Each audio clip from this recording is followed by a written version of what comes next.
Life can feel pretty out of balance these days with a never-ending news cycle, multiple social media platforms, and our own lives and responsibilities vying for our attention.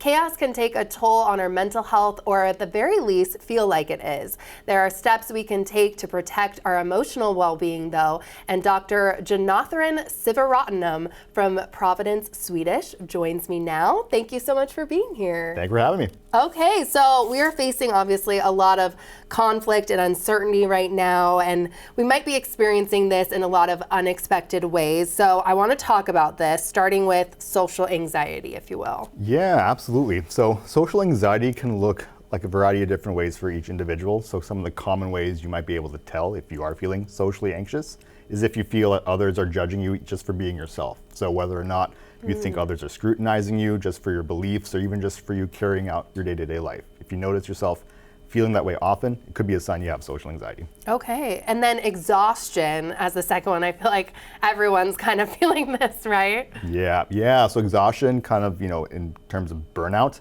can look a variety of different ways. So for a lot of my patients, it's them doing the same things that they used to do, but it takes a lot more effort, just feeling more frustrated, kind of checked out with what they're doing. Things like that can be really indicative of you feeling burnt out and just feeling exhausted. And if so, you might want to do a little self-reflection for yourself to see how you're really doing.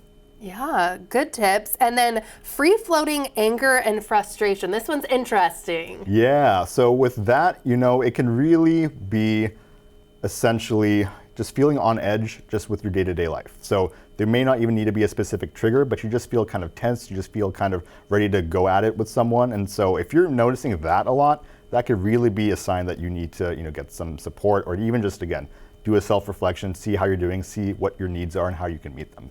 Okay, and can you share some guidance too on how to navigate relationships with the people in our lives that might not be sharing the same point of view as us? We need some tips. Yeah, that's a good question. I get that a lot with my work. Okay, I imagine you do. So what I often share with my patients is really think about why that relationship is important to you. So even if we have different beliefs, different sort of views, if that person means something to you, oftentimes that could be enough to help you get through that moment. Another thing is to also think about what your mindset is with respect to going into that situation.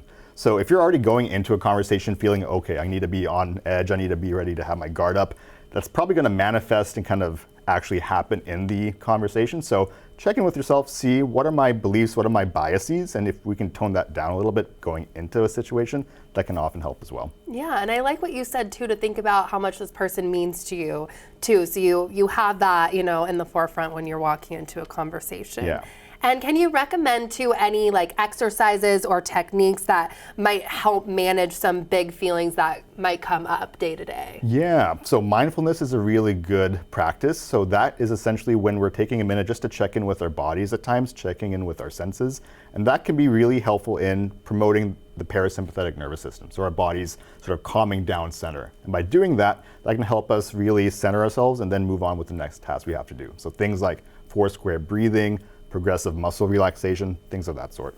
What's 4-square breathing? Not to put you on this, I've never heard that. What is that? Yeah, so you're really breathing in at a certain cadence. You're breathing in for 4, you're holding, and then you're exhaling slowly with your mouth. And so you're repeating that kind of over and over again a little bit. And the science behind that is, again, if, say, a bear is in front of you, you're not going to be breathing slowly. So it kind of tricks your brain right into recognizing there actually isn't a threat and kind of helps you regulate. Okay. Yeah. And what would you say to someone too that maybe is a little reluctant about seeking professional help? Yeah, so I often recommend starting off talking with your primary care doctor. So a lot of folks don't know this, but most people's first encounter with mental health is actually in a medical setting, not so much private practice or therapy. And so if you're feeling uncertain about what your options are, or even starting that process, talk to your primary care doctor. They can often give you some really good suggestions too.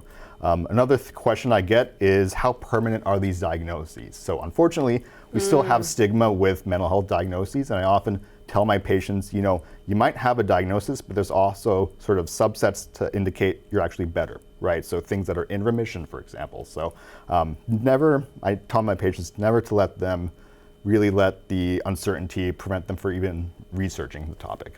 Yeah.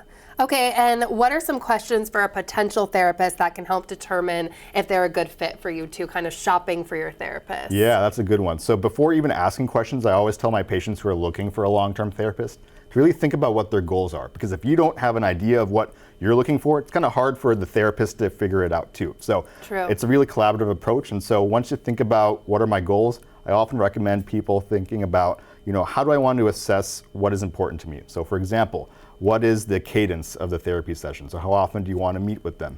I also recommend even asking therapists who may not take your insurance, because sometimes people do pro bono work and we don't want to just assume they don't see you. So that's another thing to keep in mind as well. And again, really thinking about what are the goals you have and what are important to you. That can be really important first step.